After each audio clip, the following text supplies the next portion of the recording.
Welcome back, everyone. Today, we're diving deep into a fascinating analysis of mesmerism, looking at its immense power, its healing potential, and yes, the inherent dangers. Now, forget the cheap parlor tricks or street magic you might be picturing. We're talking about a profound, intense science of mental influence and sheer willpower. Let's really unpack what this incredible capability of the human mind actually is. So, right at the heart of today's exploration is one massive, almost unsettling question. Can one human being completely take over another person's mind? Just think about that for a second. It directly challenges everything we understand about our own autonomy and psychological power. Is it genuinely possible for someone to hijack our consciousness? And if it is, how on earth does that science actually work? Well, that's exactly what we're going to clarify today.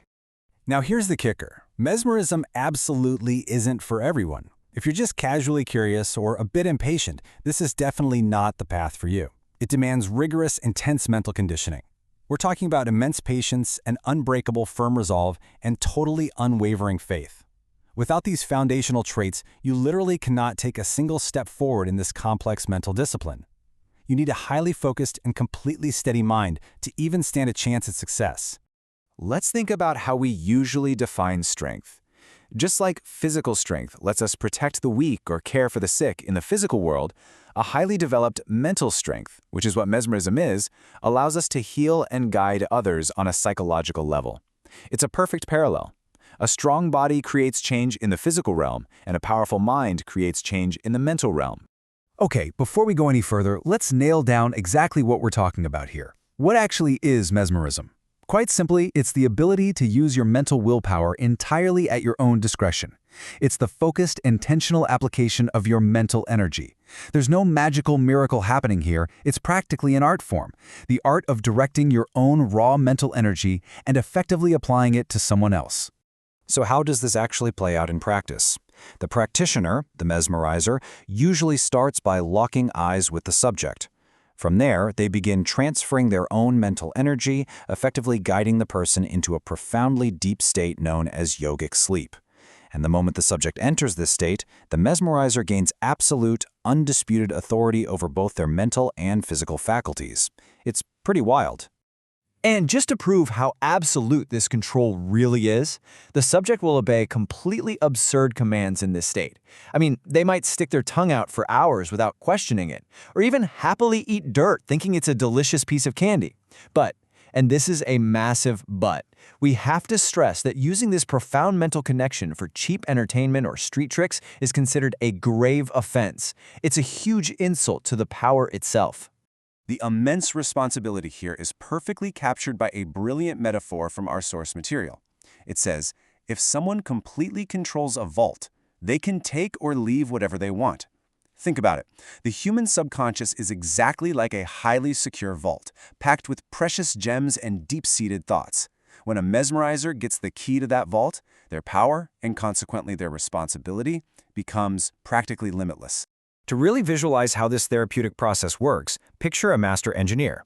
When a machine is acting up, a skilled engineer doesn't panic. They just clear out the dust, tighten a few loose screws, and boom, it runs perfectly. A master mesmerizer does exactly the same thing, but with the human mind. They identify deep psychological knots, traumas, and doubts, the loose screws of our minds, and carefully untangle them, fixing the root causes of a troubled mind.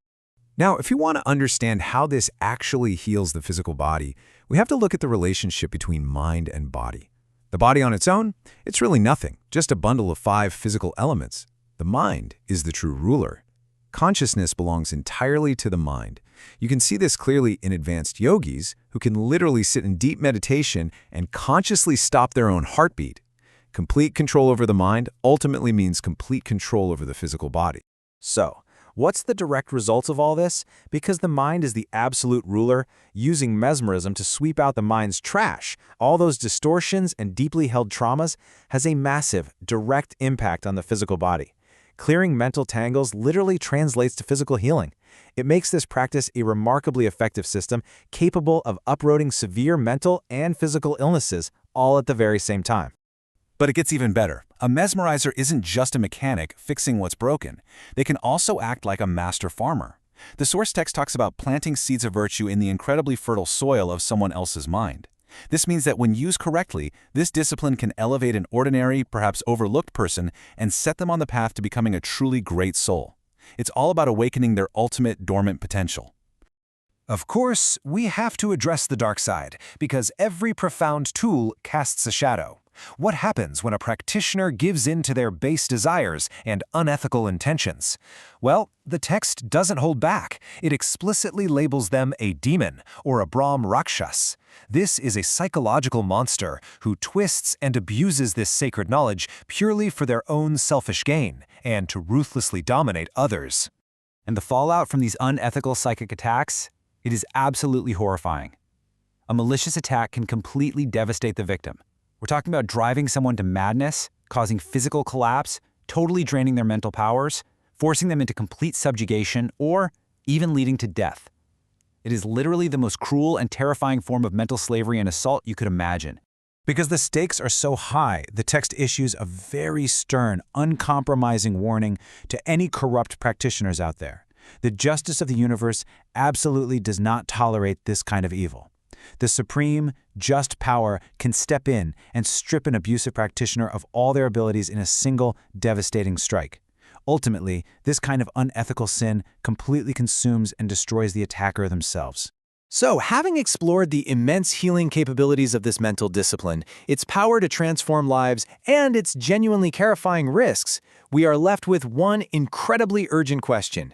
How on earth do you protect yourself from these kinds of mental attacks? When a power is this deep and penetrating, our psychological defenses need to be just as impenetrable. We'll be hunting for the answer to that exact question in our next explainer. Until then, keep wondering about the limitless power of the human mind. Thanks for joining us.